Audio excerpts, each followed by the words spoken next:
Bienvenidos a su curso de psicoanálisis lacaniano. Este ha sido un proceso de construcción de libros, de artículos, de lectura, de ponencias, de otros cursos como este, y quiero darte la bienvenida al primer apartado. En este apartado comprenderás qué es el gran otro para Lacan, porque es fundamental para entender el resto de la teoría, para entender qué es la angustia, qué es el deseo, qué es lo inconsciente, etcétera, etcétera. Y quiero aclararte algo sobre la metodología que lo he aprendido a lo largo de este proceso que llevo ya varios años tratando de difundirlo de la manera más amena y directa. Para que esto logre ser claro, no voy a mencionar citas con páginas precisas, tratando de ser muy literal con el texto, porque eso a vos te enreda, te enreda. Yo ya lo he experimentado. Las citas las van a encontrar en los textos que te voy a entregar con el curso. Ahí están las citas literales en Lacan y en otros autores contemporáneos o no que ayudan a complementar la teoría. Así que comencemos. ¿Qué es el gran otro? ¿Cierto? Lo mencionan en todas las escuelas, en todos los libros, pero ¿qué es? Mira, si tú te colocas a ver los teóricos que tratan sobre el desarrollo, se preguntaban entonces, por ejemplo, Bowlby, Winnicott, etcétera, ¿la mamá fue cálida o no? ¿Era constante o intermitente? ¿Era ambigua o no? Un montón de preguntas sobre cómo el cuidado alteraba la manera en que se vive un sujeto, en que se estructura, ¿cierto? Pero Lacan dice, bueno, yo quiero construir una ciencia conjetural, así le llama al psicoanálisis cuando él lo reformula, lo refunda, una ciencia conjetural. Y dice, yo no me puedo apegar solamente a lo observacional, a lo mítico, a lo biologicista, como hizo Freud, sino que dice, voy a fundar algo en otros sustentos, en otras ciencias, y es que se apega de la lógica, la lingüística y la topología. Entonces él dice, ¿qué es lo más estructural? La mamá podía ser muy cálida o ser pelirroja o mona o cargarlo como sea, pero ¿qué es lo constante en cualquier desarrollo?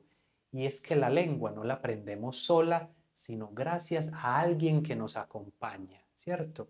A alguien que nos brinda palabras, a alguien que nos sanciona cuando decimos algo correcto o incorrecto, ¿cierto?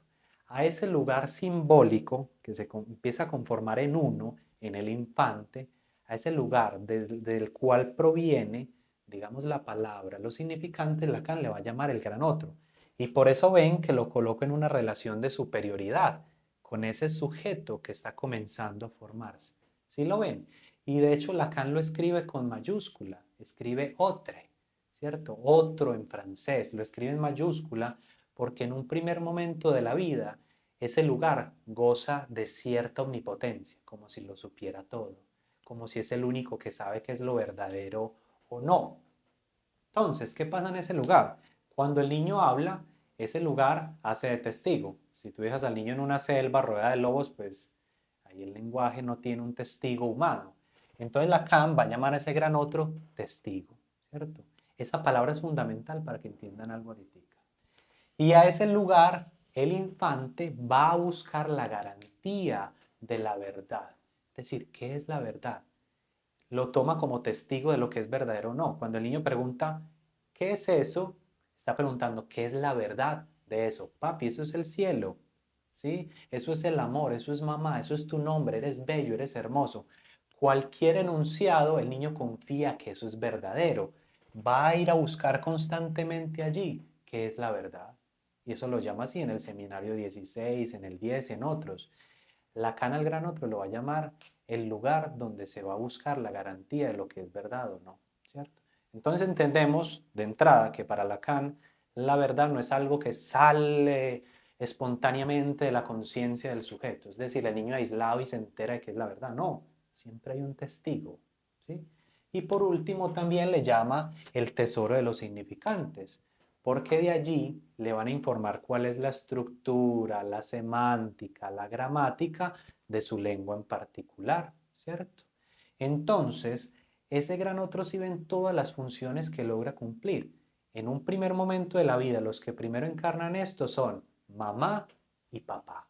Entonces Lacan va a decir, quien primero encarna el gran otro, mamá, pero lo encarna. Es decir, nos está diciendo indirectamente que lo pueden encarnar diferentes cosas a lo largo de la vida cuando usted ya crece, ¿cierto? Cuando el niño crece. Y en el caso de todo neurótico lo va a encarnar algo diferente que de alguna manera lo ilusione o le prometa inconscientemente ser garantía de verdad, testigo de lo que hace o no, tesoro de los significantes. Es entonces como el gran otro para un paciente puede ser el público al cual se dirige cuando está presentando una conferencia y dice, me siento aterrado, ¿cierto? Porque siente que todos esos ojos conforman uno solo omnipotente que le juzga, le evalúa y dice la verdad sobre lo que él es o no. ¿Cómo le llaman a eso en los diagnósticos? Fobia social. O por ejemplo, el gran otro también puede ser un autor. Ustedes se han topado con personas que cada vez que van a hablar citan a uno. Lo dijo Nietzsche, es que lo dijo Lacan y no salen de ahí, como si ese autor fuera una especie de Dios, de omnipotencia, de gran otro. ¿Sí ven? Entonces, eso que primeramente ocurría en el desarrollo se desplaza a otros escenarios de la vida. Entonces, el gran otro es de alguna manera es el lugar simbólico desde donde provienen todas estas funciones en un primer momento, pero también en otros momentos de la vida.